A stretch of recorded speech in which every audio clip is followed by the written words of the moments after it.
ಆಗಿದ್ದ ನನ್ನ ಅಣ್ಣ ಜೈಲು ಸೇರಿದ. ಹಾಗಿದ್ಮೇಲೆ ಯಾವ ಆಸರೆ ಇಲ್ಲದ ಈ ಹೆಣ್ಣು ಬದುಕಿ ಆದ್ರೆ ಏನು ಪ್ರಯೋಜನ? ಈ ಕೆಟ್ಟ ಸಮಾಜ ಗಂಡ ಸತ್ತ ನನ್ನಂತವಳಿಗೆ ವಿಧವೆ, ಗಂಡ ಸತ್ತ ಗಂಟೆ ಅಂತ ಮಾಮೂಲಿಂದ ಕರೆಸ್ಕೊಳ್ಳೋದ್ರಿಂದ ನಾನು ಸತ್ತು ಸ್ವರ್ಗ ಸಿಗುವಂತೆ ಒಳ್ಳೆಯಿತು. ಈ ಹುಚ್ಚು ಸಮಾಜದಲ್ಲಿ ಬಾಳ ಬದುಕೋದಕ್ಕಿಂತ ತುಂಬೆ ಹರಿಯುತ್ತಿರುವ ನದಿಯಲ್ಲಿ ಬಿದ್ದು ನಾನು ಆತ್ಮಹತ್ಯೆ ಮಾಡ್ಕೊಳ್ಳೋದೇ ಒಳ್ಳೆಯದು. ಹೌದು, ನಾನು ಆತ್ಮಹತ್ಯೆ ಮಾಡ್ಕೊಳ್ಳೇಬೇಕು.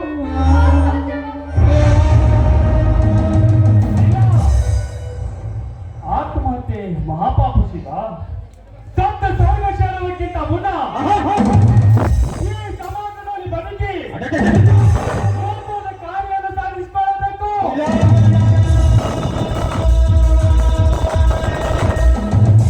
ಗಂಡು ಸತ್ತ ರಂಗ ಆಗಿರುವುದಕ್ಕಿಂತ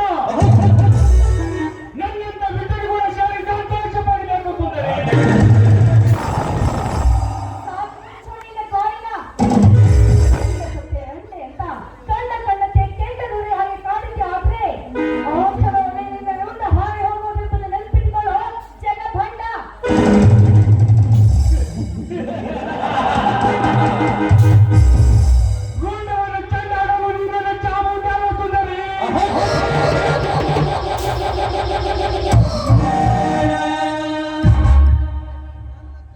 ನನ್ನ ಕಾಮದ ಕಣ್ಣಿನಲ್ಲಿ ಬಿದ್ದ ನೀನೊಬ್ಬ ರಂಬೆ. ಮೇಲು ಹೇಗೆ ನೀರಿನಲ್ಲಿ ಈಶ ಆನಂದ ಹೊಂದಿಕೊಳ್ಳುತ್ತದೆ, ಹಾಗೆ ನನ್ನ ಕೂಡ ಸೇರಿ ಆನಂದ ಹೊಂದಿಕೊಳ್ಳುತ್ತರಿ. ಬೆಕ್ಕು ಬೇಟೆಯಾಡಿ ಇಲಿಯನ್ನ ತಿನ್ನುತ್ತದೆ ವಿನಃ ಹುಲಿಯನ್ನ ತಿನ್ನೋದಿಲ್ವೋ?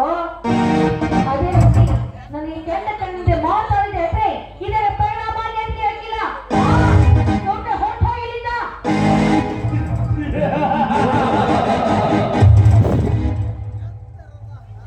ನಂತ ಹಾರಿಸುವ ಉತ್ತರಿಸುವ ತಿರುತ್ತವೆ. ಎತ್ತನ್ನು ಮಾತಾಡಿದರೆ ಹತ್ತರ ಬರುತ್ತಿರುವಂತ ಕಾಣುತ್ತವೆ.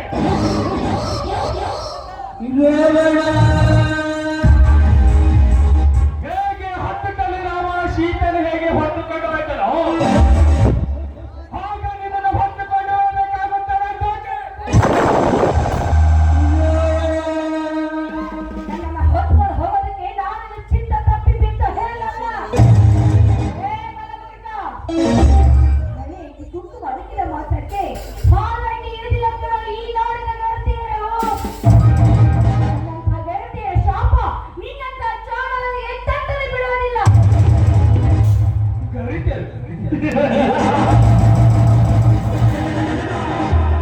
ಚೆನ್ನಾಗಿ ನೋಡಿ ತಿಳಿಸಿಲ್ಲ. ಈ ಮುಂದೆ ನಾಡಿನ ಭಕ್ತರು ಕರುತ್ತಾರೆ ಕಟ್ಟಿಯನ್ನು ಹೇಳೋ ತಂದೆ ತಾಯಿಗೆ ಹೆಸರಿಗೆ ಕಲಂಕ ಬಿಟ್ಟು ಗಂಡ ತನ್ನ ಪುರುಷರ ಜೊತೆಗೆ ಸರ್ಕ ಮಾಡಿ ಸರ್ಗ ಹಾಕುವ ಕರುತ್ತಾರೆ ಎಷ್ಟಿಲ್ಲ ಈಗಿನ ಹಾಳಾದ ಸಮಾಜದಲ್ಲಿ. ಗಂಡಿನ ದೇವರನ್ನು ನಿತ್ಯ ಪೂಜಿಸುವ ಹತ್ತಾರು ಯುವಕರಿಗೆ ಸರ್ಗ ಹಾಕುವ ಕರುತ್ತಾರೆ ಎಷ್ಟಿಲ್ಲ ಈಗಿನ ಸಮಾಜದಲ್ಲಿ. ಪತಿಯ ದೇವರನ್ನು ನಿತ್ಯ ಪೂಜಿಸುವ ಹತ್ತಾರು ಯುವಕರನ್ನು ಒಳತಕ್ಕೆ ಬಿಟ್ಟು ತಮ್ಮ ಕಾಮದಾಹವನ್ನು ತೀರಿಸಿಕೊಳ್ಳುವ ಕರ್ತವ್ಯ ಎಷ್ಟಿಲ್ಲ ಈಗಿನ ಸಮಾಜದಲ್ಲಿ. ಈ ಕುಟುಂಬದ ಸಮಯದಲ್ಲಿ ನಿನ್ನಂತರಿಗೆ ಸ್ಥಾನವಿಲ್ಲ.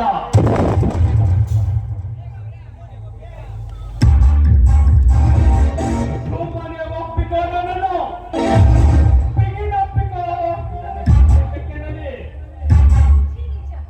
ಬಿಟ್ಬಿಡ ನನ್ನ ಕೈಯಲ್ಲ. ಮನದಲ್ಲಿ ಹೇಸಿ ಆಸೆ ಇಟ್ಕೊಂಡು ಒಂದು ಹೆಣ್ಣನ್ನ ಮುಡ್ತಾ ಇರುವ ಈಗಿನ ಆಸೆ ಫಲಿಸಲಾರದು ಕಣೋ, ಫಲಿಸಲಾರದು.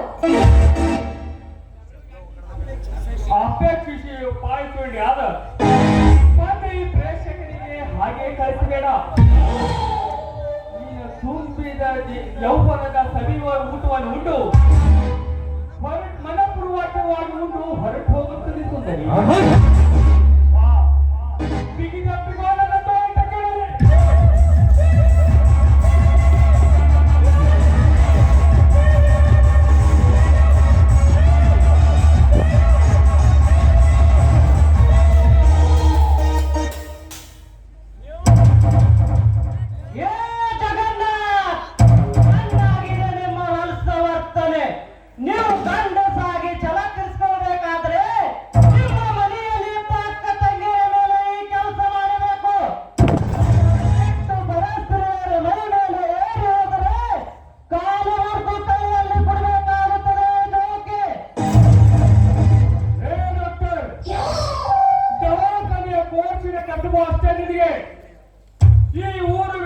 ನಿನಗೆ ಅದಕ್ಕೆ ಬೇಕೋ ದೊಡ್ಡವರು ಸಬರಿ.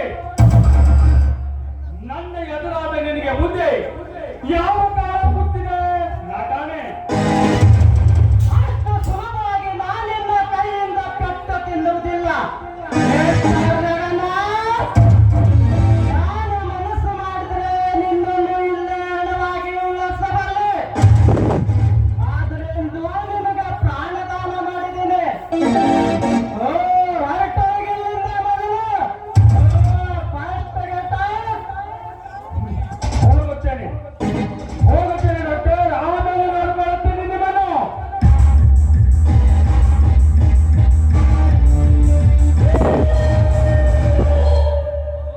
ಹೋಗು ದುರಾತ್ಮ, ಹೋಗು.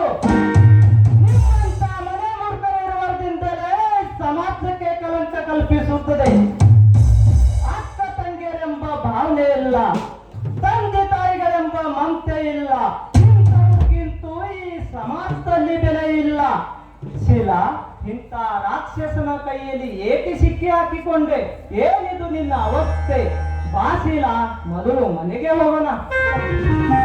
ನಿಮ್ಮ ಜೊತೆಗೆ ಬಂದು ನನ್ನ ಸಾಧಿಸಬೇಕಾದಾದ್ರೂ ಏನಿದೆ? ದಯವಿಟ್ಟು ನನ್ನ ಪಾಡಿಯನ್ನು ನನ್ನನ್ನು ಬಿಟ್ಬಿಡಿ. ಇಷ್ಟೆಲ್ಲ ಆದ್ಮೇಲೂ ದೇವರಾಗಿ ಬಂದು ನನ್ನ ಪ್ರಾಣವನ್ನ, ನನ್ನ ಮಾನವನ್ನ, ಶೀಲವನ್ನ ಕಾಪಾಡಿದ್ರಲ್ಲ, ಈ ಉಪಕಾರ ಸಾಕಾಗಿ ಹೊಡಿದೆ ನನಗೆ.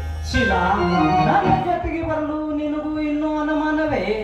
ಹಾಗೇನು ತಿಳಿದುಕೊಳ್ಳಬೇಡ. ನಿಮ್ಮಣ್ಣ ನಾನು ಇಬ್ಬರು ಸ್ನೇಹಿತರಲ್ಲವೇ? ಆ ದೃಷ್ಟಿಯಿಂದಲೇ ಆದರೂ ತಿಳಿದುಕೊಂಡು ನನ್ನ ಜೊತೆಗೆ ಬಾ ಶೀಲಾ. ನಮ್ಮಣ್ಣ ನಾನು ನಿಮ್ಮ ಸ್ನೇಹ ಎಂಥದ್ದು ಅಂತ ನನಗೆ ಚೆನ್ನಾಗಿ ಗೊತ್ತು. ಹಾಗೆಂದು ತಿಳಿದು ನಾನು ನಿಮ್ಮ ಜೊತೆಯಲ್ಲಿ ಬಂದ್ರೆ ಈ ಸಮಾಜ ಏನು ಅನ್ನೋದೆಂಬ ಭಯ. ಶೀಲಾ, ನಿನ್ನಿಂದಿಗೂ ನೀನು ಗುರುವಾಗಬಾರದೆಂಬ ನನ್ನ ಉದ್ದೇಶ. ನಾನೊಬ್ಬ ಡಾಕ್ಟರ್. 16 ಜನರಿಗೆ ತುತ್ತ ಹಾಕಿಸಲುವುದು ನನ್ನ ಕರ್ತವ್ಯ. ಅವರಂತೆ ಕೂಡ ನೀನು ಊಟ ಮಾಡಿ ನನ್ನ ಮನೆಯಲ್ಲಿ ಊಟ ಮಾಡು. ಇಷ್ಟರ ಮೇಲೆ ನಿನ್ನ ಇಷ್ಟ. ನಿಮ್ಮ ಮಾತಿನಂತೆ ನೋಡ್ಕೊಂಡು ನಾನು ನಿಮ್ಮ ಮನೆಗೆ ಬರ್ತೇನೆ. ಆದ್ರೆ ನಿಮ್ಮ ಮನೆಯ ಕೂಲಿ ಹಾಲಿನಂತೆ ಕೆಲಸ ಮಾಡೋದಕ್ಕೆ ಇದಕ್ಕೆ ನಿಮ್ಮ ಒಪ್ಪಿಗೆ ಇದೆಯೇ? ತಿಳುವಳಿಕೆಯಲ್ಲಿ ನೀನು ತಿರುವನ್ನೇ ಮುಟ್ಟಿದವಳು. ನೀನು ಹೇಗೆ ತಿಳಿದುಕೊಂಡು ಬರುವೆ ಹಾಗೆ ಬಾ ಶೀಲಾ. ನಿನಗಾಗಿ, ನಿನ್ನ ಅಣ್ಣನಿಗಾಗಿ ನನ್ನ ಮನೆ ಬಾಗಿಲು ಯಾವಾಗಲೂ ಸದಾ ತೆರೆದು ಇರ್ತದೆ. ಪಾಪ, ಊಟ ಮಾಡಿ ಎಷ್ಟು ದಿನವೈತೇನೋ, ಬಾಡಿ ಹೋಗಿದೆ ನಿನ್ನ ಮುಖ. ಬಾ ಶೀಲಾ, ಮೊದಲು ಮನೆಗೆ ಹೋಗೋಣ.